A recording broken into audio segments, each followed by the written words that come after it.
Well, let's talk about this really historic event between Egypt and Israel that you were so directly involved in, and that was with Begin and Sadat. I had interviewed Anwar Sadat when I was on the Today Show. At that time, they were very great enemies, and I went to Egypt and did the first interview at that time that Sadat, I think, had done for American television. So I'd met him, and he was so charismatic, and I'd met his wife, and to this day we are friendly, but I'll skip ahead. What had happened was that just before Thanksgiving, Walter Cronkite had done a satellite interview with Menachem Begin, in which Menachem Begin said, in effect, I would welcome Anwar Sadat. And then Cronkite, in a separate interview, said to Sadat, would you go? And Sadat said yes. And everybody said, what? An Egyptian president going to Israel? And so all hell broke loose. And I was sent then. This was when I was working my way back, but I was doing a lot of different interviews. I had been in Panama with General Torreyes at the time that the Panama Canal was, when Congress decided to give the Panama Canal back to Panama, and General Torreyes had said that if they hadn't, I'm departing from the Middle East, but if I was listening to him as he heard the vote in Congress, and he had said that if we hadn't done this, if the U.S. hadn't done this, he was going to take me when he blew up the locks of the canal. So I was doing, at that time, major stories that really would not happen today. Okay, in any event, so ABC sent me to do this. And when I went on the plane over, John Chancellor was not on the plane, was on the plane, but Walter Cronkite wasn't, and I worried about that. I arrived in Tel Aviv, did an interview with Moshe Dayan that night, went back to my hotel and got a call from Rue Knowledge saying, Walter Cronkite is in Cairo, John Chancellor's on his way, get there. And I didn't know what to do. So I called, there was no contact between Egypt and Israel. I called the Egyptian ambassador in Washington, whom I knew, put the request in. He called Sadat, called me back. We rented a plane the next day. I was so exhausted. We left early in the morning. I fell asleep knowing I was going to land in Cyprus because there were no direct flights from Israel to Egypt. Woke up, looked down. I thought it was a mirage. I saw the pyramids. We were the first civilian plane to have flown nonstop from Israel to Egypt since the creation of Israel. And when I got off, waiting there were John Chancellor and Walter Cronkite, and they were not very happy to see me. We went to a place called Ismailia, where Sadat was going to come on the plane, and he arrived, his helicopter stopped, and he came out immaculate in his Navy suit and his face really aglow, and his ministers were saying, Inshallah, and his foreign minister had resigned because he considered Sadat a traitor, his foreign minister, who had originally set up the interview that I had done years before on the Today Show. And I was going to get this big scoop. And so I said, President Sadat, and he said, oh, Barbara, so you made the plane. And then Walter Cronkite said, Mr. President, and he said, what did you think of Barbara making the plane? And Walter said, it's not what I had in mind. Anyway, on the plane, I gave a little note to Sadat's chief of staff and said, after President Sadat talks to the Knesset, will he do an interview with me? Yes, no, alone, or with Prime Minister Begin? And it came back, yes, alone. And I remember when we landed, I remember the Israelis playing Egyptian national anthem, how they knew so quickly, waving Egyptian flags. And I ran across the tarmac to join Peter Jennings to broadcast this as Anwar Sadat was kissing his old enemy, Golda Meir, and shaking hands with Moshe Dayan. And then I went to Jerusalem and did an interview with Prime Minister Begin that night. And I remember in the interview his talking about the Holocaust and showing me pictures of his family in the small residence of the Prime Minister. That was what was on his mind that night.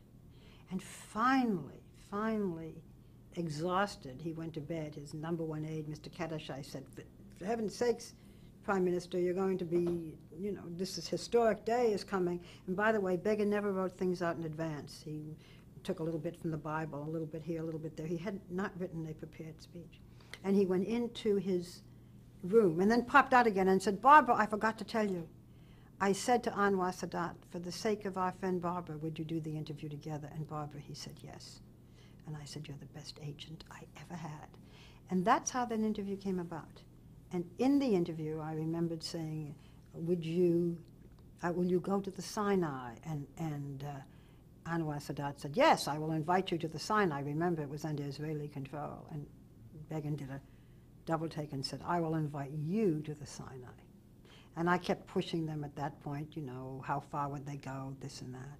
It was the first time these men ever sat for a joint interview, obviously. I mean, Anwar Sadat had never been to Israel, an Egyptian president who was considered a traitor by the Arab world. And then later on, Walter Cronkite heard about it, and he did his interview. And John Chancellor was off somewhere eating and must have just wanted to die when he heard about it because he didn't do it. Those two men never sat again for an interview. Begin would have, Sadat wouldn't. And I continued to do many interviews with both of them, and to my grief covered Anwar Sadat's funeral, and 1 week later Moshe Dayan's funeral. But it was a historic interview. It's one I'm very proud just to have sort of, you know, been involved with. I can't take credit for making great history. But when people say to me, of all the interviews you've done, or of all the people you know, it's a very hard, you know, who is the best, who is the most, it's so hard to answer that. But I usually say Anwar Sadat, because he had such courage, and because everything that we see happening in the Middle East, none of it would have happened had he not taken that trip and been that courageous. These two old warriors meeting. It was a very special time of my life. A few years after that, I began on 2020 with Hugh Downs, and have been on 2020 now for 22 years, doing all kinds of interviews, some with murderers, some infamous, some Monica Lewinsky, some very important with other heads of state from really all over the world. I went with General Gerald Zelski when martial law was lifted in Poland. I've interviewed Yeltsin. I did 4 or 5 interviews with Margaret Thatcher. Every president since Richard Nixon, but nothing is the same for me as that period in the Middle East. How did you do it? How did you pull it off? How do you pull these off, period? Well, because it's not the only one. You've done a lot of these. How do you do it when others fail? I'm not sure others fail. First of all, it's a very different climate now. There are many, many more news magazines. There are many, many more interviewers. Everybody now has editorial assistants or bookers. They offer people more and more time. We'll give you 4 days in the Today Show, 3 days in Good Morning America, and we'll put you on at night. Well, it's a very different climate.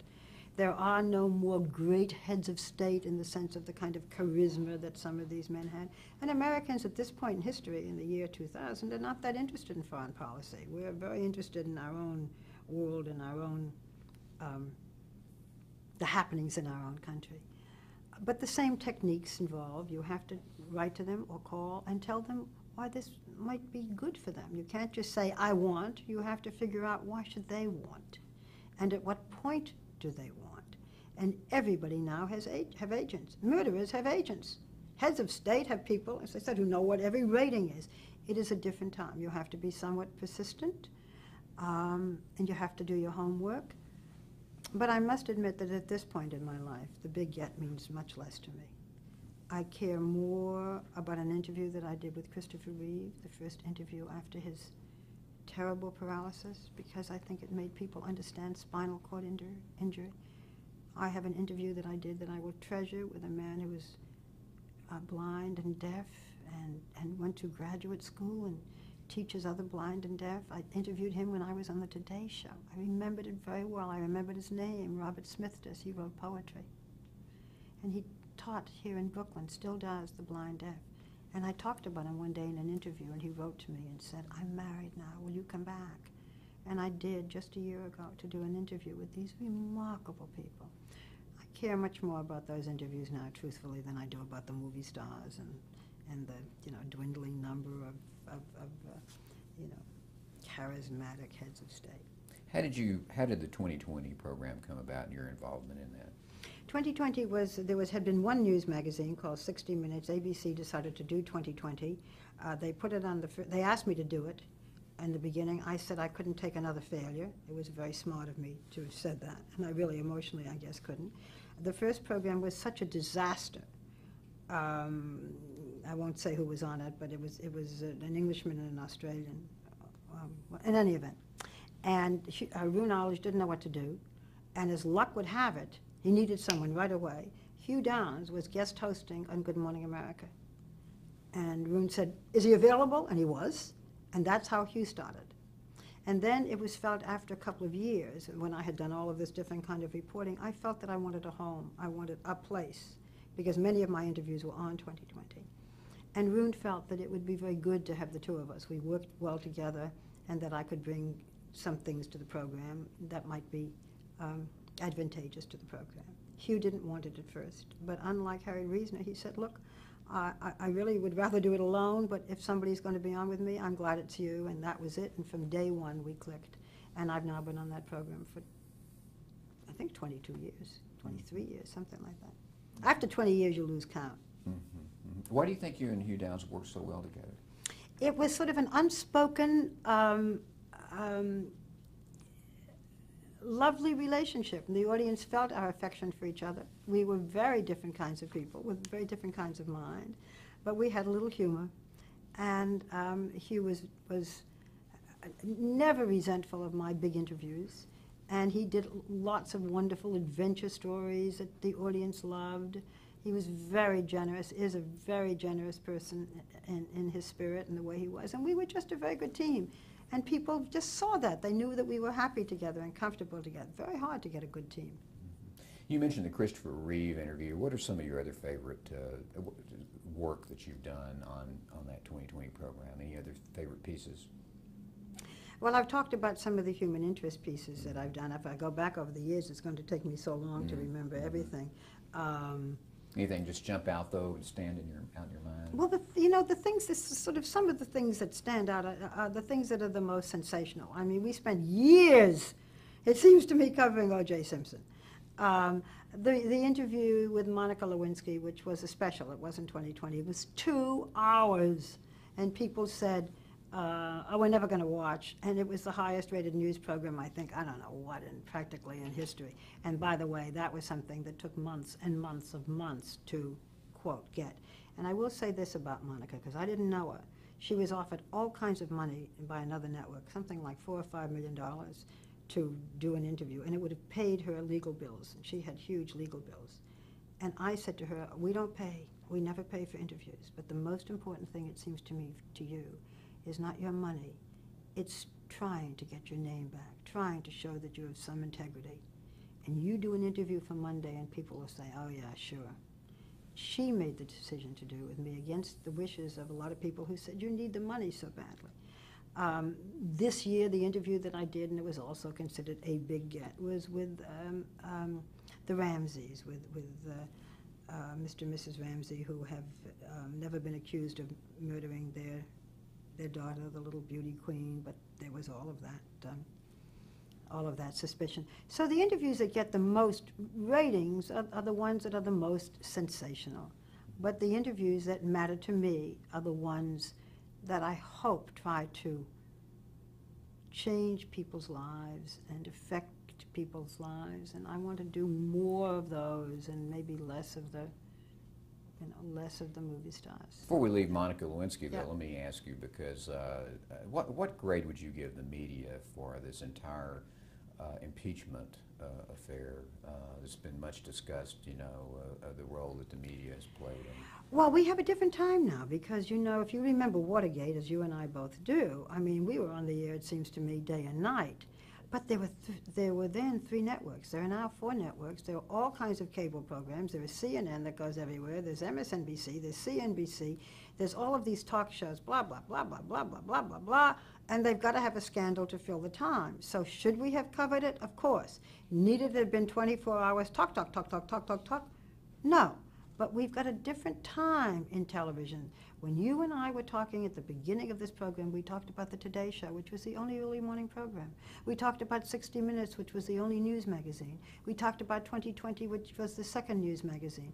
Now we have 3 on ABC, we have 4 on NBC, we have 3 on CBS, not to mention CNN, not to mention Fox. It is a different time, and it is a time when you just have to fill, when there is not interest in foreign policy. But there are no more secret wars because you can have satellites everywhere and little cameras everywhere. It is a very different time. It's a time that can be the most exciting. It can unite us the way the funeral of John Kennedy did that we talked about at the very beginning. And it can also be very, very trivial. It's up to us. Mm-hmm. Do you think that the media did well in this incident, though, as far as the Clinton presidency is concerned and that whole? Oh, look, I mean, what a story. I mean, an unbelievable story. It was an irresistible story for the media. I think the media may have made mistakes, certain members saying he'll be out by next week, or this will happen, or that happen. But we didn't create the story. Bill Clinton created the story. Good point. How did The View come about?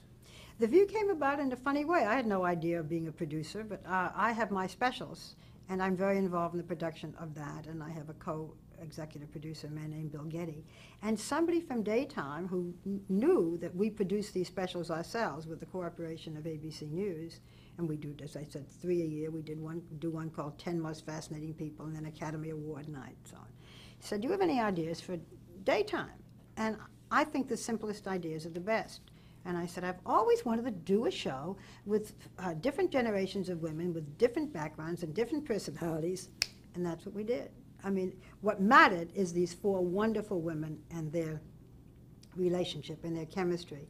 But we are, you know, there are a lot of women at home and men, and it's a kind of lonely time, and we're like their girlfriends. I mean, it is unrehearsed. We talk about things that are in the news. We say almost anything. It was a different time for me too, because people saw me as very authoritative and very serious, because that's what I did mostly. And on here, I can be myself. I have to be careful because these other women can sort of go too far with me. I mean, they'll ask me about my sex life or who I was, what I did, I don't know, personal questions, what I did last Saturday night.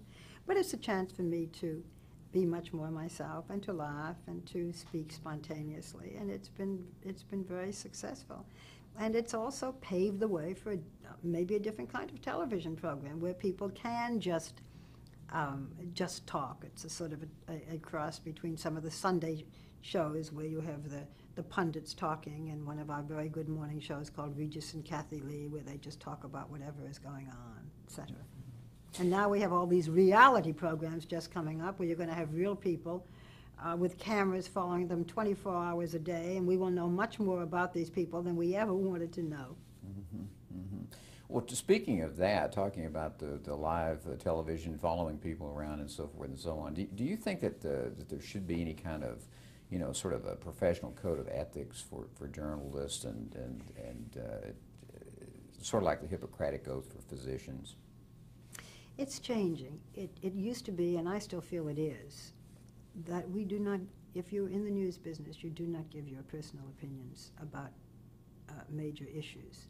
I don't, even when I'm on The View. Nobody knows how I feel about the right to life or how I feel about a presidential candidate, etc., because I'm in the news business. The line between that seems to be blurred. I don't mind that a news person does a movie star and a cooking piece and interviews the Secretary of State, because that's what the morning shows have been doing for years. Although I was criticized for doing superstars at the same time that I was doing the news, the audience knows the difference. But I do think that we have to show some kind of objectivity, and I'm not sure that it's happening.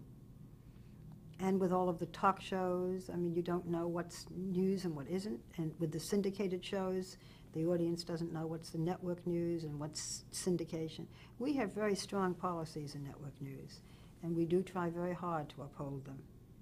And we have our own code, and for the most part, those of us who really care about this business follow that code. Let's talk about Roone Arledge here. We have a few minutes left, and a couple of names I just want to bring up. Tell us a little bit about your, size up Roone Arledge for us as far as Roone Arledge, I had known when I was at NBC. Believe it or not, he was a producer there when I was just starting. And he became the head of ABC News and changed the world when it came to sports. I mean, everything that we see doing now at the Olympics, all of the great shows, the wide world of sports, and the whole idea of getting to know something about the person before you saw their activity, for example, in the Olympics, and Monday Night Football, and everything that he did. He was a genius in sports. And when the news was failing at ABC, it was decided that Roone would come in and do news. And he was and head the news department. He was criticized the way I was. How can he? All he knows about sports. This is a very serious thing. We've been working on this for years. And he was wonderful, because he's a brilliant producer. And he has an eye, and he has an instinct, and you have to have that. It just, you have to have an instinct in this business. It goes beyond just, doing the straight things that you have to do. And he transformed ABC News. He hired more and more of the best correspondents. He gave us an opportunity to work in areas that we had not thought of working. He knew about satellites. He knew about instant replay. And he changed the world in news, and is probably one of the greatest, if you're talking about leaders in television, he is. David Weston today is the head of ABC News. He is a former lawyer, and he is had other positions at ABC, and he's very, very good and very thoughtful and very gifted. And there are other heads of news departments in other companies, and they work extremely hard. It's a very, very tough position these days. But Roone is in a class by himself. Let's cover one other interview that we didn't mention really, or we just alluded to it. And that's the interview that you did with the Shah of Iran. How did that come about? The interview with the Shah of Iran was done for one of my specials. Mm-hmm. And I had gone to Iran, and what was amazing about this interview was that somewhere along the line I asked a question about women, and could women rule? Because at that point his wife was the regent, the heir to the throne, was very young. I give the Shah credit. He was certainly not politically correct. And the Shah always said what was on his mind, okay?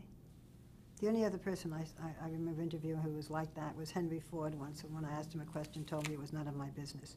That's neither here nor there. I always wondered why more people didn't tell me that. But when I said, could a woman rule? The Shah said no. He said, what have you all accomplished? So I named a few women that have accomplished things.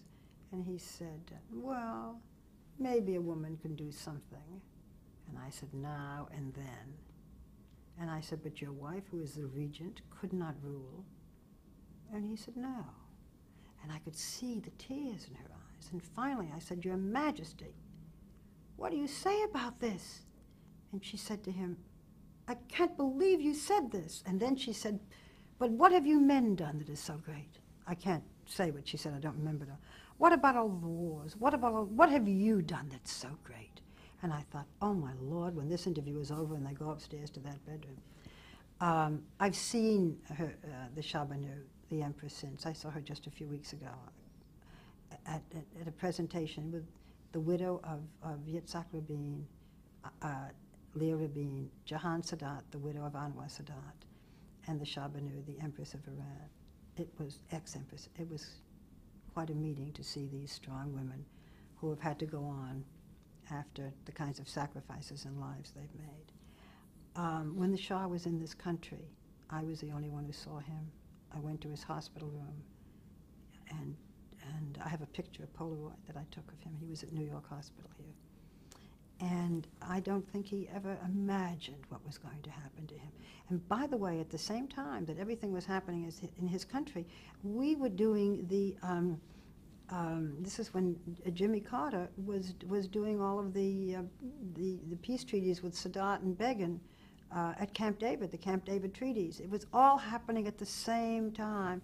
So in a way, for me, that whole period of the Middle East and Iran and these great leaders who were assassinated or who tumbled, I mean, the grandeur and the tragedy and the accomplishments of history. I mean, how blessed I am that I could have even this much of a view into it and to know these people. What a life for someone who just, was going to be a writer behind the scenes. Who got away? Who did you Oh, not there's always interview? people who get away. We always have wanted to do the Pope. He doesn't do interviews. I wanted to do Princess Diana. She told me that I would be doing the next interview. There never was the next interview. We always wanted to do Jackie Kennedy, although I think she was smart not to do an interview. The mystery would be gone.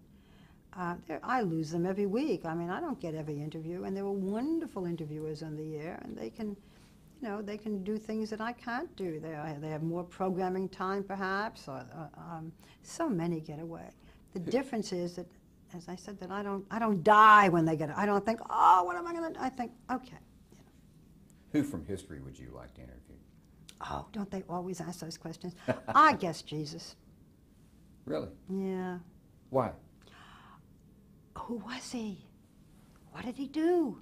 Did he go to heaven? If you can find out that he really was a God, was he? Tell me about heaven. Tell me about God. I mean, if you can't interview God himself, Jesus was, from what we know, a living creature. My word, to know your fate, to know what life is all about, to know that there is a resurrection or to know that there isn't. Ooh, I'd do.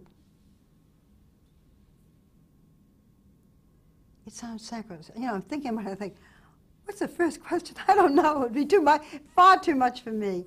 But yeah, I mean, Well, what an interview. Let's turn that over. What interview have you done that you wish you hadn't have done? Are there any? There are things I wish I hadn't said. I can't think, oh, like, you know, things that I've been criticized for, but nothing that's terribly serious. There are interviews I could do better. I mean, my idea of hell used to be that after you'd finished a long interview, someone would say, did you ask them that? And you think, of course, that's the question I should have asked. But Any I that don't stand beat out? myself up anymore. Any of them stand out? I can't now. You see, that's what's happening. You see, at this point in my life, I'm getting mellow. And I don't know whether a reporter should get mellow. So I don't mind anything that I've really done, except maybe the next one, you know. But once I've edited something, and I love to edit, I leave it alone. I don't go back and do it again and do it again and do it again. And there are people who do that, and there was a time when I used to. So it's okay. I can't think of one that I think, why did I do that? Some were a waste of time. But What is your proudest accomplishment overall? Not just interview, but I'm talking about for your career. What stands out in your mind that you're proudest of? I think I'm fair. I think that my life has some dignity. I hope that, not because of anything that I set out to do, that maybe it made a difference for women. And I'm still here, you know, and about to sign another contract. I don't know how many more years I'm going to want to do this. I've missed a lot in my personal life, and just having time, you know, to smell the roses. And I want to have that time. But I'm still enjoying it, and I'm still here. Well, I think that's a perfect way to end this interview, and I thank you very much for it. Thank you for the opportunity. I appreciate it.